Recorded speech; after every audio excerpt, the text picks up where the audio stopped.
Si se aprueba la ley trans, los hombres a los que acusen de violencia de género podrán librarse de las condenas diciendo que son mujeres. Si se aprueba la ley trans, las peticiones de cambio de género en el DNI aumentarán en un 4400%. Si se aprueba la ley trans, aprobarán los vientres de alquiler y desaparecerán las diferenciaciones médicas entre hombres y mujeres, con lo cual morirá gente. Si se aprueba la ley trans, los niños que jueguen con muñecas serán obligados a hormonarse como niñas y las niñas que jueguen con coches serán obligadas a hormonarse como niños. Pero vamos a ver.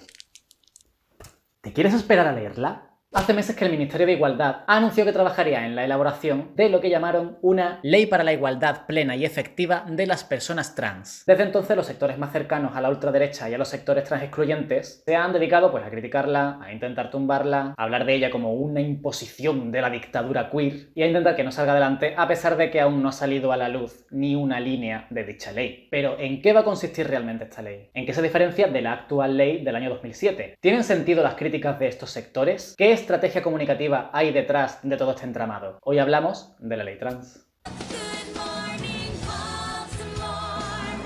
Hola, soy Daniel Valero, Tigrillo, tu LGBTuber de confianza. Parece mentira, pero lo que acabo de decir es cierto. La ley trans como tal, la actual, todavía no existe. Y mirad la que se ha liado ya. Es cierto que se saben ciertas cosas de lo que podrá ser esa ley, como el hecho de que intentará tener dentro lo que se llama la autodeterminación del género, consistente en el derecho de una persona a cambiar su género en todos sus documentos de identificación al que realmente tiene, al que mucha gente llama el género sentido, en lugar de tener que vivir con el género asignado al nacer, a menos que te sometas a un proceso patologizante. Derecho que, por cierto, ya está recogido en leyes autonómicas como la de Andalucía, la de Murcia, la de Navarra y prácticamente casi todas las comunidades autónomas. Sin embargo, a nivel estatal, a nivel de todo el territorio español, no existe una ley que asegure el derecho a la autodeterminación del género, por lo que los derechos de las personas trans dentro de España varían muchísimo dentro de si estás dentro de una comunidad autónoma u otra, lo cual no tiene sentido porque una persona trans de Murcia no tiene por qué diferenciarse de una de Galicia, más allá de que una diga a lo mejor achopijo y la otra riquiño, no sé. No solo eso, sino que además hay parte del reconocimiento de derechos cuya competencia está solo a nivel estatal, por lo que una ley autonómica no basta para que una persona trans tenga todos sus derechos fundamentales respetados. Esta nueva ley estatal vendría a sustituir a la ley de 2007, que es la que indica que la persona trans debe pasar por ese proceso patologizante consistente en 2 años de hormonación obligada y vigilancia psiquiátrica constante, y del que habitualmente hemos escuchado historias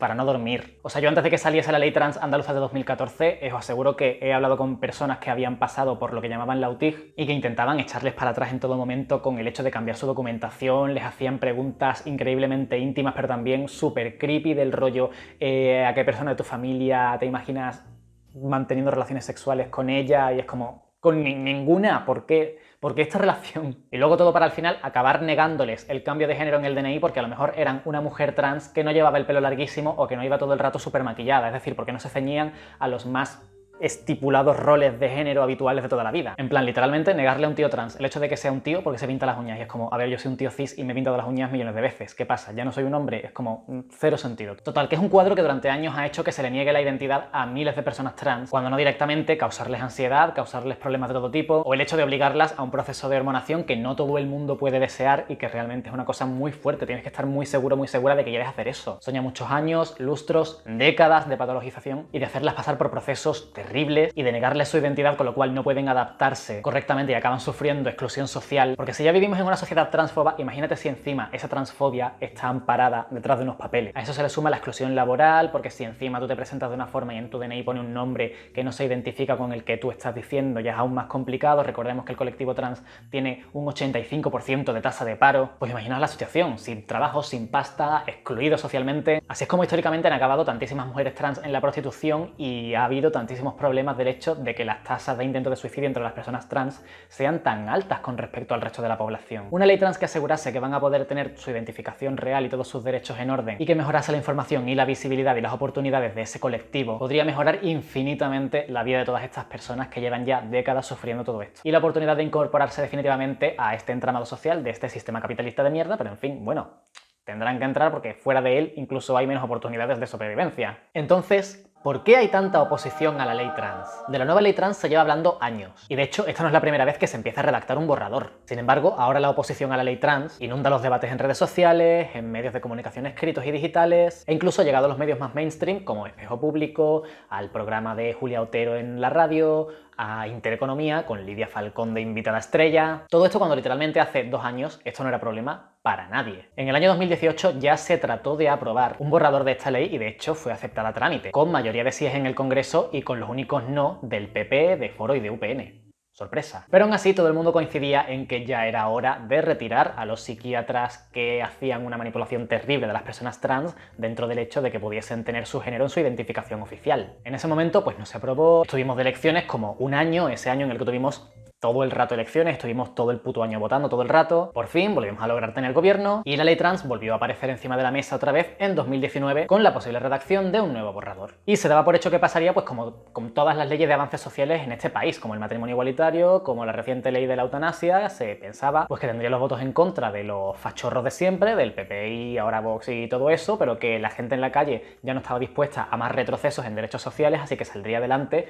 y esa derecha no tendría más remedio que comérsela con patatas y unirse, como ha pasado con todos los avances sociales que hemos tenido últimamente. Entonces, ¿cuál es la explicación de que ahora de repente sí que sea un problema esa ley? Cuando ya estaba súper aceptada, cuando ya tenemos muchísimas leyes autonómicas que dicen exactamente eso y cuando ya hemos visto hasta 9 países que tienen esa misma ley en funcionamiento. La respuesta es sencillamente la amplitud y la carrerilla que ha cogido el movimiento transexcluyente en relación al aumento de la visibilidad de la comunidad trans. Antes, cuando se hablaba de derechos de las personas trans, no era tanto problema para los movimientos transexcluyentes porque seguía siendo un colectivo tan minorizado que apenas amenazaba sus privilegios, sus puestecitos académicos y sus parcelitas, por así decirlo. Sin embargo, los últimos 2 o 3 años han sido clave para la evolución de los derechos y la visibilidad de las personas trans, a la que aún le queda muchísimo por recorrer, evidentemente, pero la gente en las calles ya sabe lo que es una persona trans. Y digo ya sabe como algo novedoso porque realmente hasta hace nada seguían hablando del estereotipo patologizante del transexual. Y pasa exactamente lo mismo que con lo que ha pasado con el resto de la comunidad LGTB. Cuando yo tenía 17 años había incluso menos discurso de odio contra nosotros del que hay ahora, y el tiempo ha pasado, se supone que hemos avanzado. Lo que pasa es que ahora maricones, bolleras, bisexuales, etcétera, somos más visibles y resultamos una mayor amenaza para los chiringuitos y las parcelitas de mierda que se suelen montar en la ultraderecha y que viven de crear una oposición a un enemigo que tienen que crear de algún lado, en este caso, pues la comunidad LGTB. Pues con las personas trans exactamente lo mismo. No solo eso, sino que además se ha acabado convirtiendo, como tantas otras cosas, en una estrategia comunicativa y política para polarizar a la población y ganar adeptos. Esto es una estrategia política que se explica muy bien en la serie Mrs. America. Yo os la recomiendo mucho para entender este tipo de cosas. En la serie, el personaje de Phyllis, interpretada por Cate Blanchett, es una política de derechas que decide utilizar su carrera para ir en contra de la enmienda de igualdad de derechos, que equipararía los derechos fundamentales de los hombres con los de las mujeres. Ella es una mujer trabajadora, así que sabe perfectamente que lo mejor para las mujeres y para todo el mundo en general sería aprobar esta enmienda, y que de hecho también sería lo mejor para ella si ella fuera una persona de a pie. Sin embargo, decide ir en contra de esta enmienda porque descubre que así se está ganando el voto de la mujer, bueno, y del resto de la gente ultraconservadora, que piensa que las mujeres deberían quedarse en la cocina sin salir de ahí. Con lo cual, ella lo que hace es que eleva esta discusión a lo más alto del mainstream, hace un evento de ello y se dedica a destrozar mediáticamente, con su poder y su visibilidad de mujer rica y poderosa, a quienes están a favor de esta enmienda, y logra poder, dinero y votos para su propia campaña electoral y política gracias a ir en contra de algo que literalmente no haría daño a nadie e incluso salvaría vidas, pero eso a ella le da igual porque ella lo que quiere es su puesto, su ascenso político, su dinero y su poder. Así que va a tope con esta estrategia comunicativa y política a pesar de saber que no es algo bueno. Y es exactamente lo que pasa ahora mismo con la ley trans, que es algo con lo que muchísima gente no había tenido problema alguno hasta ahora, y ahora que ven que pueden sacar tajadita de ello, pues se unen al tren del odio transexcluyente. Un ejemplo de tantísimos de este caso es por ejemplo el de Lucía Echevarría, que es una señora que escribe cosas y plagia otras, pero ese es otro tema, y es una persona con muchísima hambre de casito, de tele y de espacio mediático. Entonces esta señora hace literalmente 2 años escribía artículos defendiendo los derechos de las mujeres trans, y ahora que ha visto que si va a tope en contra de ellas tiene un abanico nuevo entero lleno de público que va a ir a muerte con ella y la va a elevar a muchísimos sitios, y que de hecho la vuelven a invitar a las grandes cadenas y a programas de televisión de máxima audiencia en manos de, bueno, de grupos mediáticos conservadores, solo porque allí la invitan a quejarse de la ley trans y de lo mala que es la gente trans, pues ella se une al carro si hace falta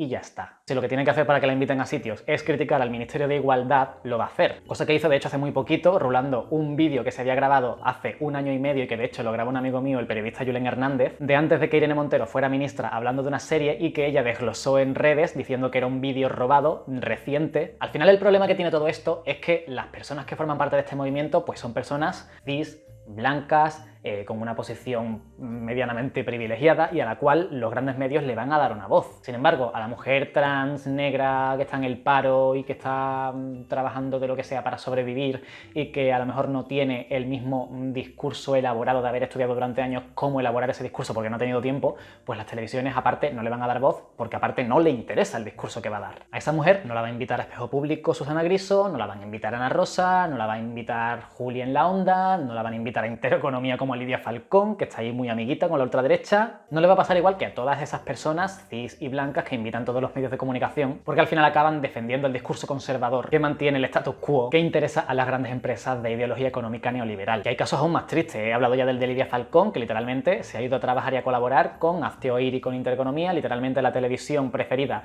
de la gente que la torturó en la época del franquismo. Dije que el movimiento homosexual hace muchos años está haciendo campaña por la pedofilia y la pederastia. Que bueno, al menos va de frente con su odio, ¿sabes? No es simplemente por pela, simplemente odia a la gente gay diciendo que no se puede ser de izquierdas y maricón porque la izquierda no entra por el culo, que si las lesbianas cómo van a ser feministas si no tienen que soportar algún marido, que las mujeres a las que un marido solo les ha pegado algún que otro bofetón no tiene mayor importancia. Esta señora ya ha perdido el norte completamente y al menos va de frente en su odio contra todo el mundo, ¿sabes? Entonces se ha ido para poder odiar libremente a la televisión de quien odia libremente. Y es triste, pero al menos no oculta lo que realmente es el movimiento trans excluyente. En fin, que me lío. De todo el tema de estrategia comunicativa hemos hablado ya muchas veces en este canal. Por ejemplo, de toda la estrategia comunicativa que se formó alrededor del término teoría queer. Os voy a dejar el vídeo por aquí. Entonces lo que vamos a analizar ahora es la estrategia comunicativa y los argumentos que se dan en contra de la ley trans de forma específica, para así saber cómo desmontarlos, cómo saber lo que es verdad y lo que no, y ver cómo se están introduciendo según qué ideas peligrosas dentro de la mente colectiva. ¿Estamos? Pues vamos a ello. Es una ley impulsada por la industria farmacéutica. Bueno, pongo primero este argumento porque probablemente sea el más absurdo de la lista. O sea, aparte de existir 0 unidades de prueba de esto, tiene 0 sentido. Se dice que el lobby trans está impulsado por los lobbies farmacéuticos porque cuanta más gente trans haya, más fármacos se venderán de las hormonas y todo eso. Por cierto, amigas, lo que no podéis decir es que no debería legislarse para un grupo de personas tan reducido y tan pequeño y luego decir que son tantísima gente que la industria farmacéutica va a cambiar las leyes de todos los países simplemente para venderle hormonas a ese grupo. O sea, tenéis que aclararos en los argumentos que utilizáis porque estáis yendo regular. Pero es que aparte, precisamente lo que busca la ley trans es acabar con la imposición de la hormonación obligatoria, que no sea necesario pasarte 2 años en hormonas para poder poner tu nombre en el DNI, con lo cual seguramente bajaría mucho el número de personas que pediría ese tipo de tratamientos. ¿Qué es lo que pasa? Que si tú dices sobre algo, esto es una cosa que está fomentada por un lobby empresarial con muchísimo dinero, pues ya a la gente le suena mal y consigues que se pongan en contra de esas personas. Cuando la realidad es que las personas que tienen grandes empresas detrás apoyándolas son precisamente las personas del movimiento trans excluyente, que son invitadas por todos los grandes medios de comunicación, que eso sí que son grandes empresas con unos intereses bien claritos. Con lo cual, la diferencia aquí está clara. De lo que no hablan los queers es de todos los casos de personas que detransicionan, que se arrepienten de haber comenzado a hormonarse y tienen que sufrir las consecuencias. Bueno, vamos a hablar de este tema. A ver, ¿realmente existen personas que detransicionan, como lo dicen estas personas? Sí, existen. Hay casos. No son la mayoría, pero hay casos. Al igual que yo tampoco tenía clara mi orientación sexual cuando era un adolescente, también hay personas que tardan un tiempo en tener clara su identidad de género. Pero son muchísimos más los casos de personas que sufren durante años creyendo que pertenecen al género que les asignaron al nacer cuando realmente no era así. Y son muchos más esos casos que los casos de las personas que sufren porque en principio pensaron que eran trans y luego resultó que no lo eran. Y eso de transicionar se puede hacer y no supone problema ninguno. O sea, comenzar un tratamiento hormonal es algo reversible en todo caso. De hecho, ya os digo que hay chicos trans que a la mínima que les cambian la dosis de las hormonas un poco y se desajustan, vuelven a tener la regla y todo eso. O sea que, sin embargo, hay miles de personas viviendo una realidad que no es la suya y sintiéndose aprisionadas porque literalmente las instituciones y la sociedad no les deja ser quienes son. Que me digan que por el hecho de que existan 3 o 4 personas que pensaron que eran trans y luego resultó que no lo eran, que bueno, no pasa nada, es que le puede pasar a muchísima gente tener dudas sobre su propia identidad de género. Que me digan que por esos casos hay que condenar a todas las personas trans del mundo a no tener sus derechos fundamentales, o que digan que es que esta sociedad te inclina a pensar que eres trans sí o sí y por eso existen esos casos cuando realmente niños y niñas llegan a la adolescencia, muchos de ellos sin saber que existe la posibilidad de ser trans, pues mira, sobrepasa el absurdo. ¿Qué queréis que os diga? Esta ley hará que los hombres maltratadores y violadores, cuando los denuncien, pidan un cambio de sexo a mujer y la ley de violencia de género ya no les afecte, por lo que es una ley peligrosa para las mujeres. Este es el argumento, diría, que más utilizado. Es que esta ley la utilizarán hombres para que no les afecte la ley de violencia de género. Evidente es un miedo que puedes tener si no tienes suficiente información sobre el tema, yo esto lo entiendo. Sin embargo, es que la cosa no funciona así. Y la gente que suele utilizar este argumento lo sabe. Os explico. En el caso de que un hombre maltratase a una mujer y luego en el momento de ser denunciado alegara alegase de repente que es una mujer trans, por lo cual no podría ser juzgado por violencia de género, lo que pasaría sería lo siguiente, y es que se le juzgaría por su estado legal e institucional en el momento en el que cometió dicha ilegalidad. Es decir, que si ese hombre alega ser una mujer trans 3 días después de agredir a su mujer, aunque se diese el caso de que legalmente pudiese ser inscrita como mujer, bueno, inscrito porque en este caso estamos hablando de un hombre que en realidad no es una mujer trans, se le juzgaría igualmente por violencia de género. No solo eso, sino que además, amigas, que la policía no es tonta. Bueno, realmente sí, la policía es tonta, pero es una expresión, entendedme. Que el hecho de que un hombre sea denunciado por violencia de género y al día siguiente alegue ser una mujer, pues canta. Y si se demuestra que lo hizo para intentar librarse de la condena, se le uniría otra condena por lo que se llama abuso del derecho y de engaño a las instituciones judiciales, con lo que encima se llevaría doble condena. Así que eso de los hombres se van a librar por las condenas de violencia de género, por la ley trans, no. No solo eso, amiga, sino que encima igual se llevan el doble. Así que esa idea de que un hombre en una sociedad en la que por desgracia sale tan barato maltratar a una mujer va a cambiar toda su vida y se va a inscribir como mujer solo para intentar ahorrarse esa pena cuando encima lo más probable es que no se ahorre nada, pues es como fantasear demasiado. Y aparte de todo eso, es que ya sabemos que es un fenómeno que no se produce. Esta ley, o una parecida al menos, existe ya en 9 países. Y en ninguno de ellos se ha producido este fenómeno de hombres denunciados por violencia de género de repente cambiando su género en su documentación oficial. Tampoco se ha intentado hacer nada parecido a nivel autonómico, aunque es verdad que sin ley trans estatal estaba más complicado, pero tenemos en las autonomías leyes parecidas y tampoco nadie, ningún tipo de hombre de este tipo, se ha intentado acercar a este tipo de leyes por estos temas. O sea que eso de si la ley trans se aprueba, van a desaparecer la figura del maltratador porque todos se van a acoger al cambio de género, es una suposición absurda que va en contra de lo que ya está visto y probado. Ya tenemos el ejemplo de que eso no pasa. Así que el argumento, la verdad, es que pierde toda su fuerza. Y sé que en los comentarios alguien me va a poner un link a la noticia esta de una mujer trans que en Estados Unidos entró en una cárcel de mujeres y abusó sexualmente de otra presa. Sé que va a pasar. Que siempre ponéis la misma noticia, sois gente muy pesada. ¿Puede darse el caso de que una mujer trans haya abusado sexualmente de otra? Pues sí, efectivamente, puede darse el caso, claro que sí. Porque el hecho de que una mujer sea trans no significa que sea en absoluto ser de luz. Exactamente igual que puede pasar con las mujeres cis, con las que no son trans. Hay mujeres cis que abusan sexualmente de otras. No es un caso tan habitual como en el caso de hombres a mujeres, por supuesto que no, pero existir existen. Y aunque sea un caso más residual a no entrar el género como dinámica de poder, ¿qué pasa? ¿Que ahora por ese caso residual vamos a quitarle los derechos a un colectivo entero? ¿Ahora por ese caso de esa señora de Estados Unidos hay que quitarle sus derechos fundamentales a todas las personas trans del mundo? En ese caso, la próxima vez que salga una mujer cis que ha abusado sexualmente de otra, eliminamos la ley de violencia de género, ¿no? Y dejamos a todas las mujeres del mundo desprotegidas porque esa mujer concretamente cometió esa atrocidad. Mira, no me hagáis demagogia porque gente de mierda va a haber siempre en todos los ámbitos y de todas las orientaciones sexuales y de todas las identidades de género. Y esas excepciones no pueden utilizarse para joderle la vida a un colectivo entero. Que eso precisamente es lo que se lleva haciendo desde la ultraderecha y desde los colectivos más machistas, con esa noticia que sacan todos los años repetidas de nadie te hablará de los 20 hombres que fueron asesinados por sus mujeres y que todos los años son los mismos hombres. Y que intentan utilizar a modo de argumento para decir, ¿veis? La violencia no tiene género. También hay hombres que son asesinados por sus mujeres, con lo cual la ley de violencia de género que protege a las mujeres no tiene sentido, hay que eliminarla. Pues pavo, aunque fuera verdad lo de esos 20 casos en la historia del país por el motivo que sea,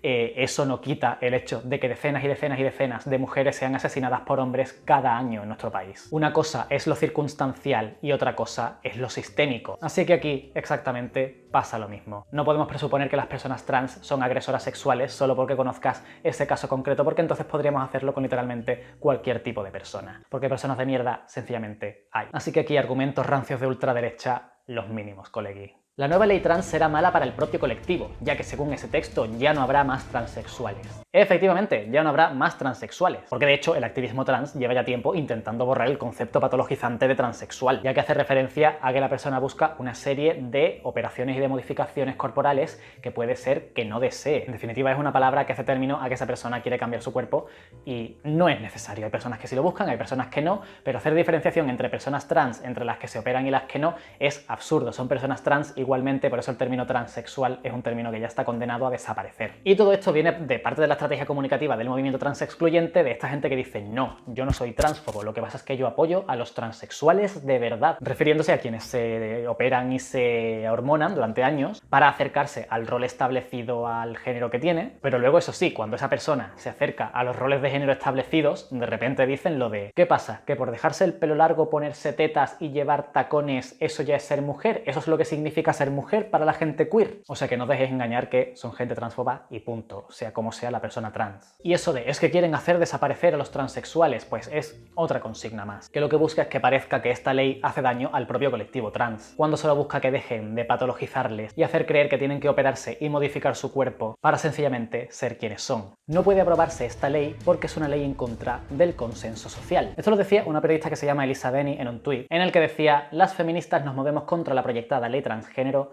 el resto de la sociedad lo hará en cuanto se enteren de lo que pretende. No se puede legislar contra el claro consenso de la mayoría social. O sea, ella da por hecho ya que la sociedad va a estar en contra de la ley trans. Ella lo da por hecho ya, ha hecho su encuesta, ha preguntado a sus 3 amigos y ha dicho ya está. Todo a tope. Sin embargo, la realidad es otra. En la consulta que realizó el Ministerio con ideas y propuestas para la nueva ley trans, se recibieron más de 60.000 correos con ideas y propuestas, repito, 60.000, de las cuales el 96,8% eran propuestas positivas en cuanto a la ley, para mejorarla y tal. Otros correos eran nulos y luego solo el 2,3% eran correos de personas que no estaban de acuerdo con que esa ley saliera adelante. Todo a pesar de que hubo un plan de gente en redes intentando echar atrás la ley, mandando correos negativos a esto. Pues ya ves tú, si es que al final es lo que digo siempre, el movimiento trans excluyente no es numeroso, lo que pasa es que son gente con ciertos privilegios, cierta visibilidad, cierta presencia en medios y en instituciones, con lo cual parece que son mucha peña. Pero sin embargo sales a la calle y pasa como cuando en 2005 con la ley de matrimonio igualitario. Le preguntas a cualquier persona y te dice, bueno, pues que la aprueben porque no van a tener más derechos. ¿Me van a quitar a mí derechos porque esas personas tengan derechos? ¿No, verdad? Pues para adelante. En cuanto a lo del consenso social, yo te digo que realmente la ley de matrimonio igualitario, por ejemplo, tuvo en su contra a decenas y decenas de miles de personas que incluso abarrotaron las calles de manifestaciones en contra esa ley. Y aún así era más la gente que estaba de acuerdo y aún así se aprobó y todo el mundo está de acuerdo a día de hoy de que fue una buena decisión. Pues imagínate encima con la ley trans que la oposición sois literalmente 4 petardos, que habéis ido a llevar 4 ladrillos en bolsas al Ministerio de Igualdad en forma de protesta, que es una cosa que me hace muchísima risa, porque me imagino a Irene Montero en plan de: esta ley va a ser un lío a nivel médico. Los síntomas de un infarto son diferentes en un hombre y una mujer. ¿Qué pasa? ¿Que un hombre trans piensa que por ponerse hombre en el DNI va a tener otros síntomas? ¿Podría causar muertes? Vamos a ver, Karen. Precisamente otra de las reivindicaciones del colectivo trans es que se solventen este tipo de problemas y de discriminaciones a nivel sanitario y que se atiendan los problemas en función del tipo de cuerpo de cada persona y no de lo que ponga en la tarjeta sanitaria, en el género o en el DNI. Es, por ejemplo, la lucha de muchísimos hombres trans que muchos de ellos se quedan embarazados y de repente no pueden asistir al ginecólogo porque en su DNI, en su tarjeta sanitaria, ponen que es un hombre. Y claro, los hombres, ¿cómo van a ir al ginecólogo si los hombres tienen pito y no Pepe? Es como, pavo, esta gente, no solo los que están embarazados, los que no también, pero esta gente necesita ir al ginecólogo. Porque si están embarazados y no se les atiende correctamente, es que literalmente se pueden morir. Con el resto de cosas igual, habría que reformar la sanidad para que fuera más eficiente en este sentido. Y de hecho, esto también haría bien a las personas cis. Porque recuerdo que no todos los hombres cis tenemos las mismas características físicas y biológicas y no todas las mujeres tienen las mismas características físicas y biológicas. Existen mujeres cis que nacen sin vagina, por ejemplo. Y existen personas que nacen con más o menos cantidad de las hormonas que no se pensaba que tendrían en principio, etcétera, etcétera. Con lo cual, que se trata a las personas por lo que pongan su DNI, hombre o mujer, en lugar de hacerlo por cómo realmente es el cuerpo de esa persona, peligroso para todo el mundo en general. Un apartado de mejora sanitaria en la ley trans también solucionaría todos estos problemas. Y no, porque en el artículo que estoy leyendo para buscar estos argumentos contra la ley trans, que no lo voy a poner aquí para no darle clics y por vuestra salud mental mayormente, pone que es que las mujeres trans quieren tener acceso al ginecólogo y es como, a ver, si tienen una operación de vaginoplastia, igual lo necesitan, no lo sé, pero te aseguro que ninguna mujer trans con pene que yo conozca en ningún momento ha exigido acceso al ginecólogo. Es que te lo aseguro que no, es que son argumentos que os sacáis un poco de, es que no quiero decir malas palabras, pero que os sacáis un poco del forro de los cojones para intentar ridiculizar a un colectivo entero y no es así. Hay que dejar de mentir, está feo. Si se realizan medidas de acción positiva a las personas trans, desaparecerán las medidas de acción positiva hacia las mujeres. Por eso es una ley misógina. A ver, que no es incompatible una cosa con otra. Las mujeres tienen sus recursos destinados específicamente a mejorar su inclusión en el mundo laboral, a protegerlas de la violencia de género, y es que eso no lo quiere tocar nadie, te lo aseguro. Bueno, lo quieren tocar los de la ultraderecha con los que colabora Lidia Falcón. La gente LGTB que yo sepa no, pero es que igual una mujer trans también necesita esa serie de acciones positivas, porque también tiene un problema de falta de inclusión social y laboral también, que os recuerdo que el colectivo trans tiene una tasa de paro del 85%, y una mujer trans puede ser tan vulnerable a sufrir violencia de género como una mujer cis. Así que estar en contra de que tengan estas medidas de inclusión y estas medidas de acción positiva solo porque desvirtúa las que tienen las mujeres, pues igual un poco de persona de mierda sí que es. A partir de ahora, los profesores estarán obligados a informar de cuando un niño juegue con cosas de niñas y hacer un informe obligando a que reciba bloqueadores hormonales y se le adapte para ser una niña. Esto ya es que directamente no hay por dónde cogerlo. O sea, la ley trans se espera que contemple por primera vez la existencia de los menores y las menores trans. Más que nada porque son niños y niñas que suelen sufrir acoso y violencia en sus centros escolares y en todas partes en general. Y se necesita una educación inclusiva y que enseñe a respetar las disidencias sexuales y de género. A nadie se le va a forzar a tomar bloqueadores hormonales. Otra cosa bien distinta es que una persona trans que todavía no haya cumplido la mayoría de edad tenga bien clara su identidad de género, la haya manifestado repetidamente durante un tiempo prolongado y quiera comenzar un tratamiento hormonal que en este caso comenzaría con los bloqueadores, como le pasó por ejemplo a Nikki Tutorials, que cuenta cómo esto prácticamente le salvó la vida, ya que pudo vivir una infancia y una adolescencia acorde a su género, sin sufrir el acoso y el odio de la gente que tenía a su alrededor. Pudo tener infancia y adolescencia, que es una cosa que muchísimas personas trans y LGTB en general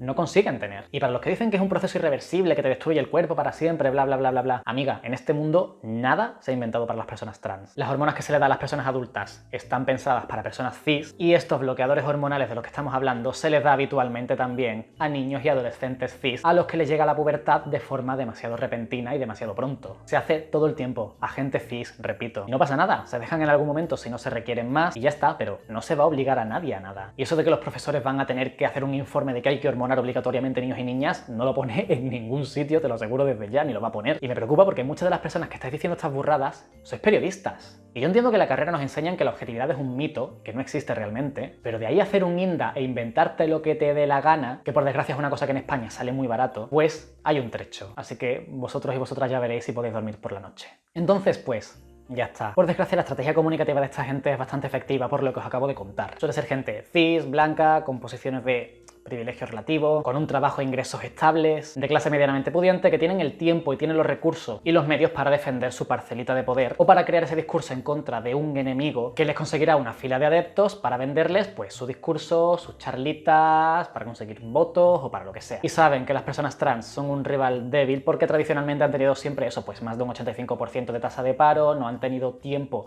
para poder conseguir los recursos y la voz para defenderse correctamente y transmitir su verdad al público, y además no interesan a grandes empresas que son las que al fin y al cabo tienen los medios de comunicación. Ahora, por desgracia, para estos movimientos se han encontrado con un boom de visibilidad que todavía le falta muchísimo por recorrer, pero la gente está empezando a ver a las personas trans en la calle. Muchísima gente conoce a algún amigo, alguna amiga, algún vecino o vecina que es una persona trans. Han empezado a verlas poco a poco, muy poco a poco, en programas de televisión, en el cine, en la serie. Estos movimientos se están dando cuenta de esto y están reaccionando igual que reaccionó Vox en su momento a la visibilidad del colectivo LGTB, que fue atacando y haciendo de nosotros un enemigo, haciendo creer a la población que queremos pues paguitas del Estado, quitarles su dinero, privilegios por encima de los suyos, para así mantener a ese enemigo invisible contra el que estar luchando y quedar de héroes ante otra gente a base pues de jodernos la vida a otras personas. Pero la ley trans es necesaria desde hace ya tiempo. No hay que diagnosticar nada ya porque no hay ningún tipo de trastorno, y esto ya lo dice la Organización Mundial de la Salud desde 2018 y sabrá más la OMS que tú, Maripili. En España hay ya 17 leyes autonómicas que contemplan la autodeterminación del género o la mencionan, aunque no sea con ese nombre. Otros 9 países tienen leyes de ese mismo estilo y exactamente lo mismo. No ha pasado absolutamente nada, a pesar del bulo ese de que en Reino Unido, a raíz de no sé qué,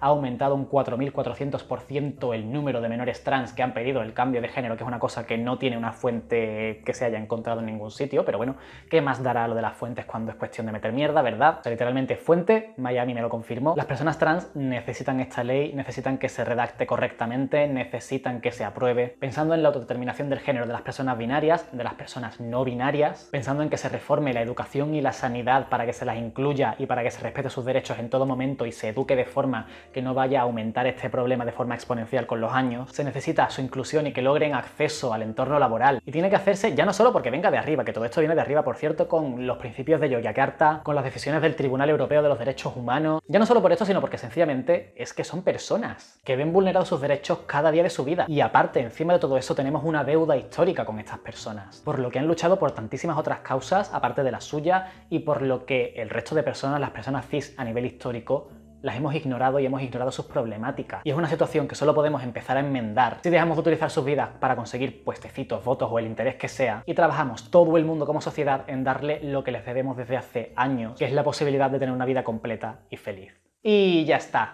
Espero que os haya gustado mucho el vídeo de hoy. Si os ha parecido útil, espero que lo podáis compartir por vuestras redes sociales, que eso me ayuda muchísimo a llevar el mensaje. Podéis seguirme en Instagram para seguir formando parte del contenido de este canal. Os recuerdo que tengo un perfil en Patreon. Podéis ayudarme a que siga creando contenido simplemente apuntándoos en mi perfil de Patreon, donde además voy a dejar información extra de este vídeo, algo un poquito más de información sobre las fuentes que he utilizado, que algunas también las dejaré por aquí, pero tendréis acceso a todo ese contenido extra, aparte de estar en contacto más directo conmigo para poder darme ideas, brainstorming, participar en el contenido del canal o lo que sea. Dejadme aquí en los comentarios de qué queréis que hable en el próximo vídeo, qué habéis opinado de este, para formar debate. Dadle aquí, dadle fuerte. Y por supuesto, gracias a mis Patreons, a las personas que ya colaboran conmigo, que están haciendo todo esto posible, muchísimas gracias y nos vemos en el próximo vídeo.